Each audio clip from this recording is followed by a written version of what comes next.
Hi folks, we're in Mod 5 looking at the novice problems. I'm going to look at problem 6 and I'm going to do it using the XLMR.com site. This works well on that site. There are a couple of other little things that, like cluster analysis, are a bit clumsy on it, but this does happen to work well. So let's go to our data first.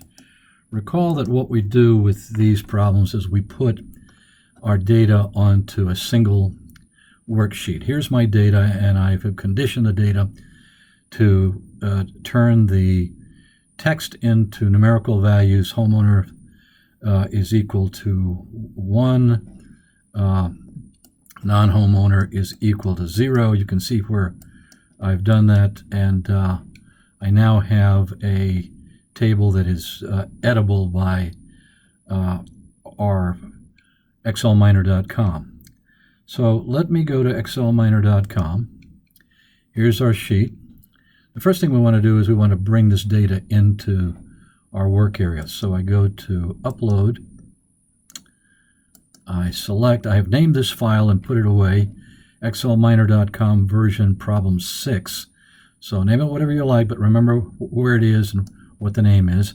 Also, I have noted where the data is in the worksheet. For example, let's go to this worksheet.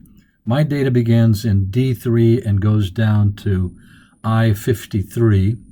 And then down at the bottom, I also have the additional data that I'm going to use for the purposes of classification.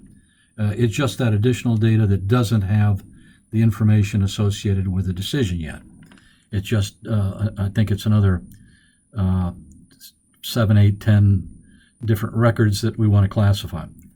So let's go back to our data here. I select the data, I hit open,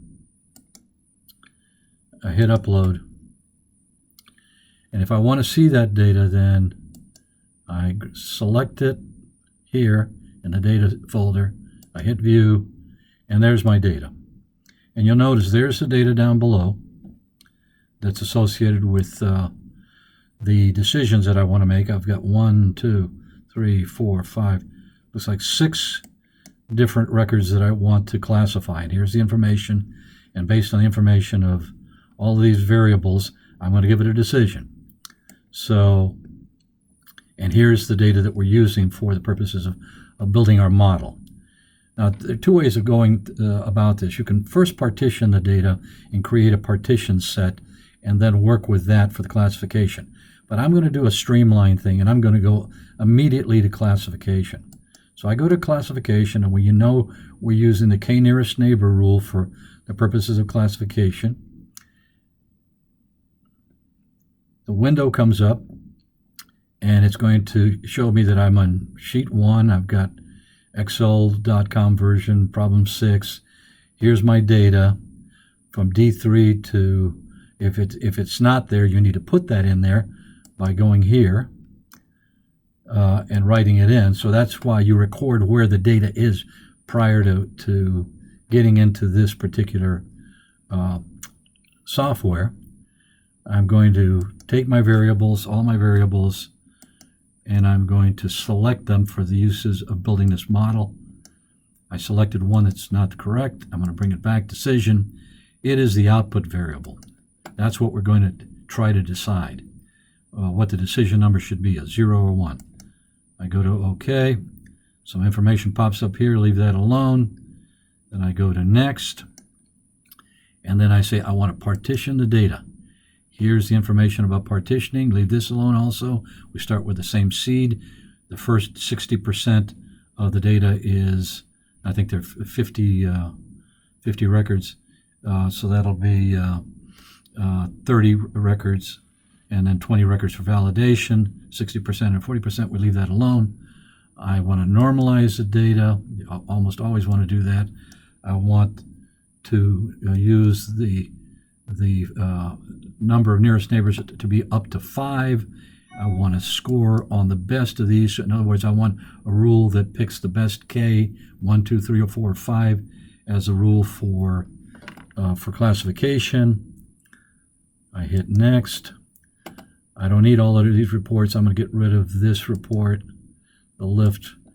I'm going to say that the the data that I need to score, the new data, is in a worksheet. Where is it? Well, it's in XLMR.com, and it happens to be here. I've already previously recorded that information. It's in D58 to I64. In other words, if you look down here into this sheet, this is where those 6 records are that we want to classify. D58 to I64.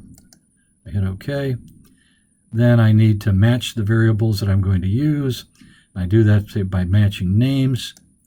The only one that's not used is decisions. You leave that alone. I hit OK. Then I hit Finish at this window. And what will appear is some work over here. You see the k-nearest neighbor rule being added here. I touch this. I hit View. And what appears are tabs down here. These are the important tabs. So here's the new score. This is the one that's of interest to us, the new score.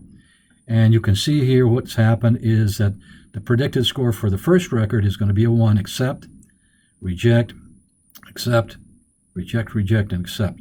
Does it make sense? Well, we had a high credit score and relatively low revolving utilization. We would expect to accept that, accept the loan.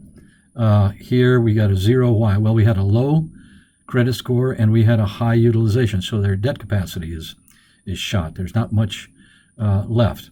And here is a 1. Why? Well, because we had a moderate score at 650, but a low revolving utilization, so on and so forth. The last one that gets accepted has a 742 credit score, which is the highest among these, and a low utilization. So the results of the classification for these 6 records does make sense. And then, of course, you would simply copy this information. You can either use the snippet tool to copy and paste. I'm going to do snippet. I'm going to hit New, and here's my data that I want to grab, etc. You know how to do this. So